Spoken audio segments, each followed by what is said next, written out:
Welcome, dudes and dudettes. It's your host with the most, Griever, as always, bringing you another cringy intro for Miscellaneous, Chapter 22, Artifacts, Part 6. And I really enjoyed this chapter. It was a little shorter, but a lot of fun, and there's some really positive things to say about this chapter. I was told that I was a little harsh by one or two people, privately. I was told I was a little harsh last chapter, and I don't think I was. I really don't think I was. If you think that way, I didn't mean to be harsh. I'm just calling a spade a spade. When I don't like a One Piece chapter, I say, Oda, what are you doing? And he's considered one of the best of all time. So, and Band is, I don't think Band was insulted. He took my constructive criticism well. And, so I don't really think there's much of an issue. But there's nothing negative to say about this chapter in particular. So... yeah, anyways, I'm sorry you feel that way about the last chapter review. But anyways, chapter 22, however, this chapter I firmly enjoyed. I really enjoyed this chapter. Number one, of course, it has absolutely nothing to do with that. We're partying, drinking, there's good food. Well, apparently a dried out turkey, but there's good food, good drink, apparently dingo bottled wine.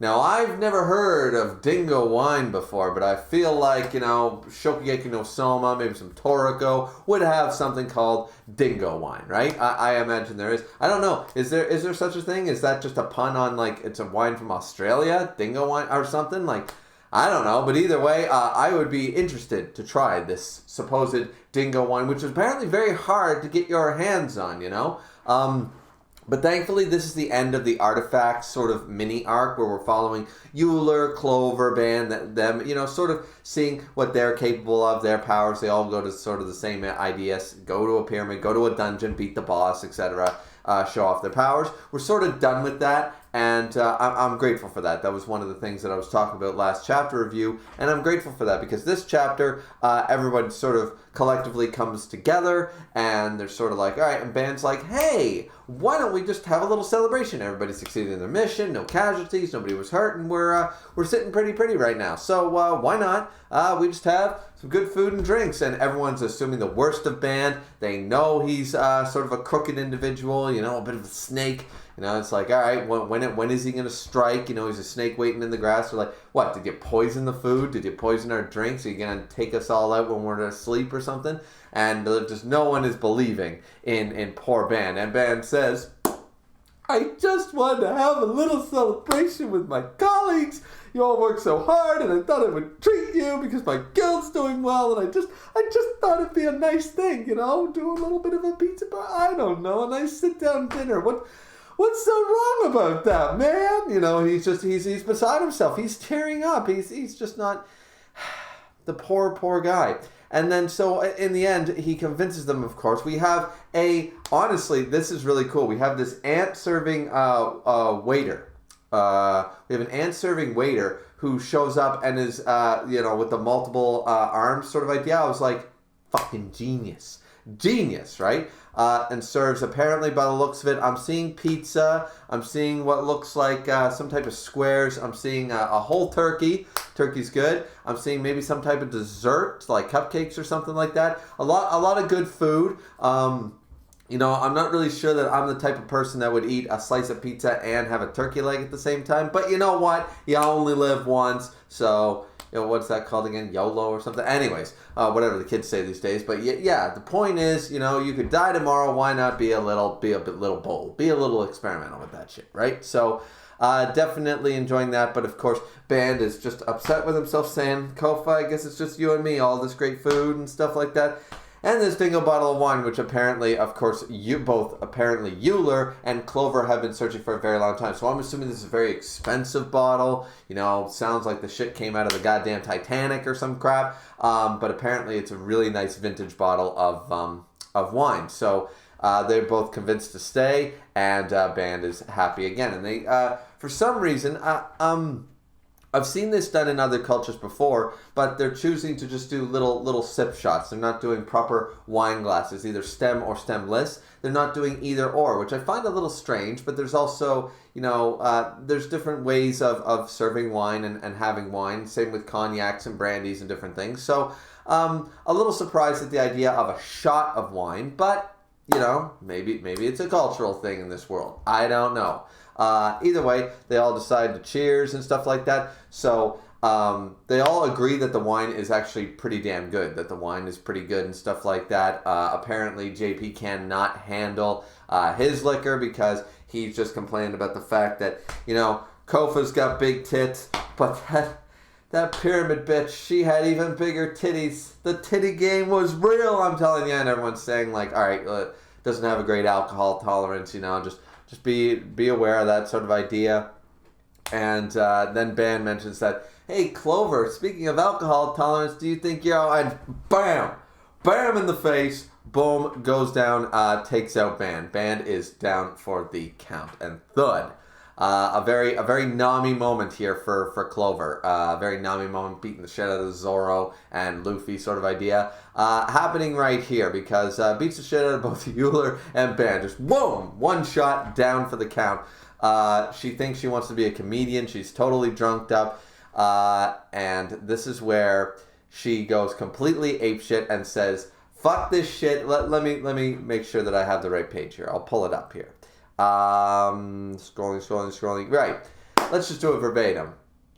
This sucks. Fuck this shit. Fuck guild missions. Fuck the shitty pay. Fuck the higher-ups. Fuck that dry-ass turkey, which is why apparently it looked like a pretty good turkey. I don't know. It was a dry-ass turkey. Do you people hear a basting? I don't know.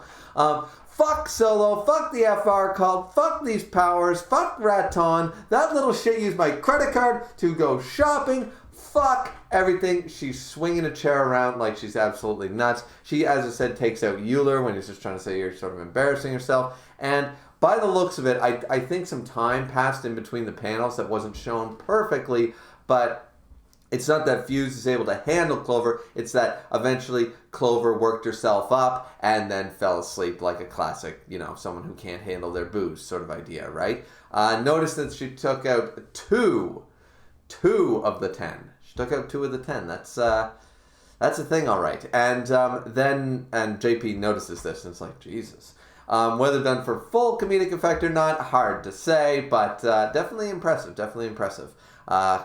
Clover is definitely showing that she got the guns. But anyway, sometime later, as I said, I think there's a bit of a time lapse here. Fuse ends up grabbing an extra bottle of wine, saying, all right, I'm bringing Clover home. Clover's just passed out asleep, and Fuse just takes Clover home. Now, then while going down and saying, all right, we're gonna get you home and sort of idea, decides to pull out his smartphone or iPad or whatever it is, and basically says, and is just watching that live concert. And this is something I really got to praise Ban for. This was a great transition. This could have been done in a multitude of ways. They could have been sitting at a restaurant, could have looked up at the TV at the live concert. It could have been at a bar. It could have been when they go home, he turns on the channel when he puts Clover on a couch or what have you, and then turns on the TV, and that's what happens to be on. It could have been done anyway. The smartphone way is actually interesting because it tells us, the viewers, that Fuse is actually a fan of her singing, a fan of her group. And he even says this, saying, as usual, her singing is amazing. I wish I could have went to the concert in person. So, of course, when he was alone, he'd be like, oh, yeah, it's sort of like a sports fan checking the sports highlights. So, out of all the situations I brought up that might have worked, this one I feel works the best because it's Fuse's character. He didn't randomly pull it out and go, who's this bitch on the phone? No. He pulls it out and he goes... it's sort of like, once again, a sports fan checking the sports highlights. It's like, yeah, we had a nice dinner. The wife was fun. The kids were great. We left the party. Oh, I wonder if I can catch the last 5 minutes of the Lakers game, And the people nowadays with their smartphone, they'll pull it out like, all right, who's winning the game, right? So this actually works very, very well. Probably the best way it could have. And it transitions right in. I love the shot where we're seeing her live and then it's got the cool effect. And then that Band did a very simple but effective effect where boom, then we jump over into the live. We're actually at the present concert. I just really thought that was a smart transition. I can't praise it enough. It really worked. And I hate to say I was surprised at the use of this, because Band's not a bad writer or anything like that. But it did take me by a shot. I was like, oh, this is done really well. I really appreciate that. And then we go in, we see Misk. He's dressed up like a sexy bodyguard style, he's got the 3-piece suit on and all that shit. He's looking like a badass. They've all got their the sort of the Mr. Smith thing going on, like, Neo, Tokyo, how's everyone doing? Is everyone okay? He's on a mission, and you like it. You like to see it. This is where we learn that this singer, I forget what her name is, seems like she's a bit of a diva, a bit of a brat, but he's just trying to keep a system here, the manager looking person, and, she's like, but I want to go shopping with Neo, so that's what we're going to do, blah, blah, blah, so, and so the manager's kind of defeated. He's like, well, I'll just fire you if you disagree with me, so ha, ha, ha, ha, ha. So she's a bit of an annoying one already. The pigtails already show us that she's going to be the bratty type. So this is where the end part of the chapter is no slouch either, because not only does this mean we're back to jump into the main cast, we're going to see the main cast in action again. We're going to see, Neo and Koji and Tokyo and Misk and everybody. It's going to be really cool. Then we get a shot of a silhouetted group. A silhouetted group that look like they have a couple of diverse characters in this little mist. Apparently 60 million for a brat that does singing and dancing, says, I'm assuming, the leader type character. Got that very Medica box, got the squall coat going on with the spiky, thing around the neck. I forget what that's called. But anyways, definitely looking pretty cool. It seems we have a female, at least one female, maybe possibly two out of the silhouettes. We've got very bulky, very Ryu-gi looking guy, like, all right, I'm ready to go. Let's fight with our fists, We got that guy. We got the humble looking big man in the back. Can't really tell what the little one in the hat looks like, but either way, very interesting dynamic group that we're going to meet, because this group is apparently about to attack and assassinate for 60 million off of the dark web. It's going to go assassinate the singer. And of course, Misk is there, so maybe Misk will finally get a solid fight, because now we have 6 members of this group, right? We have 6 members of this group, including the leader of the silhouettes, and at last count, we have Misk, Tokyo, Neo, Koji, and Marsh. And that's it. I don't believe like Neve's there or anything like that. So these are the only, and we don't even know if Neve is combat wise, she's a doctor, but maybe she's not, like combat savvy. So at most we have 5 combatants, and I'm going to assume that this group of 6 is stronger than the other group of 5. Not saying that Misk is weaker than any of these guys, but can he take them all on it himself?